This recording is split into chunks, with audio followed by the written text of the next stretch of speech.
Hi අද අපි පොලොස් වලින් රසට කැඩෙන්නේ නැති වෙන්න කට්ලට්ස් හදමු.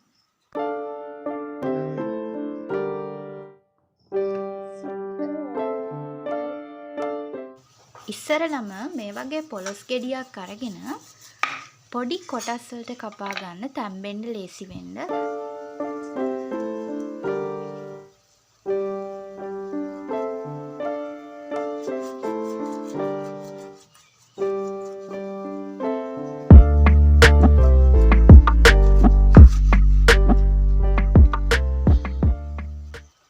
මේ වගේ භාජනයකට දාලා පොලොස් ටික හොඳට තඹ ගන්න ඕනේ පැයක් විතර. මේකට මම ලොකු ලූණු ගෙඩියක් පොඩිවට කපාගෙන එකතු කරගන්නවා. මම ලීස් ගහකුත් පොඩිවට කපා ගත්තා. මිරිස් කරල් 4ක් වගේ එකතු කරගන්නවා. නයි මිරිස් කරල් 2ක් වගේ එකතු කරගන්නවා. සරට ගොඩක් කැමති නම් තව මිරිස් එකතු කරගන්න. මේ තඹගත්ත පොලොස්, මේ තඹගත්ත අල, පොඩිවට කපාගත්තු ලීක්ස්, පොඩිවට කපාගත්තු ලූණු, පොඩිවට කපාගත්තු මිරිස්. තඹගත්ත පොලොස් ටිකේ පොතු මම මේ විදිහට අයින් කරගන්නවා. තඹගත්ත අල ටිකේ පොතුත් මේ විදිහට අයින් කරලා එක මම හොඳට ගෑරුප්පුවකින් පොඩි කරගන්නවා. පොලොස් ටික බ්ලෙන්ඩ් කරගන්නවා පොඩි කෑලි වලට.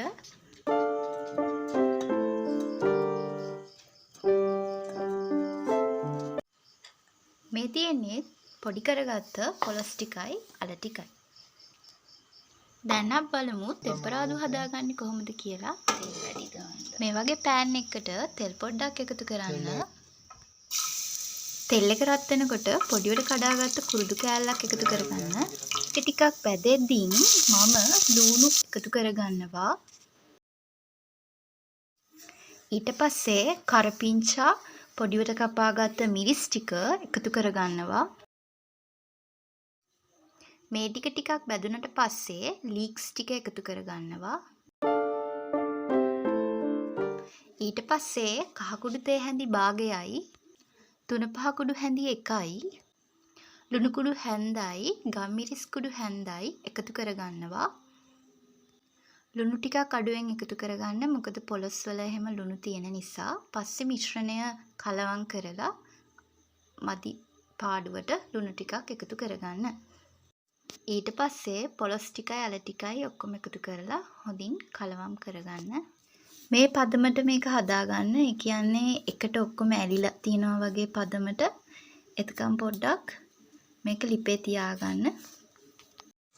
මම මේ බැටර් එක උකුවට හදාගන්න මේ වගේ පාන් පිටි මේස හැඳි 6ක් එකතු කරගත්තා. ඒ වගේ මේකට වතුර කෝප් එකක් වගේ මට ගියා. ඔයාලගේ වතුර ප්‍රමාණය වෙනස් වෙයි. ඒකින්ද ටිකෙන් ටික එකතු කරලා උකු බැටර් එකක් හදාගන්න.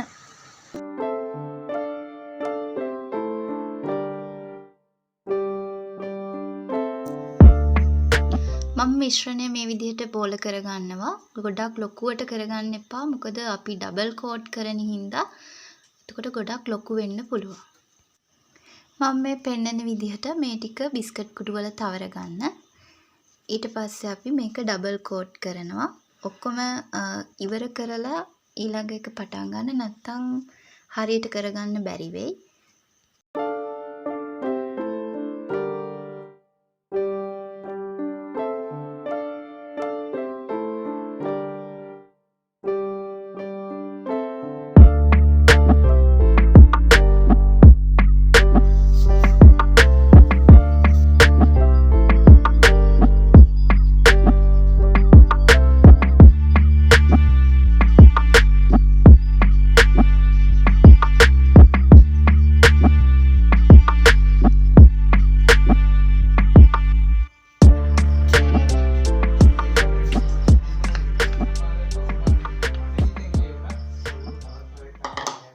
අපි දැන් මේ ටික පැදගමු.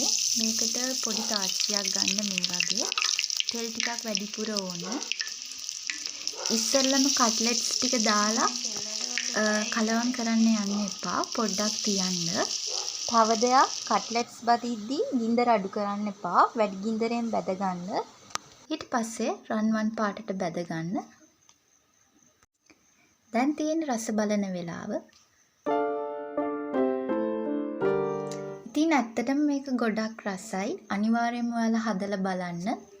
වීඩියෝ එක හොඳ නම් ලයික් කරන්න, subscribe කරලා අපිත් එක්ක දිගටම එකතු වෙලා ඉන්න. Thanks for watching.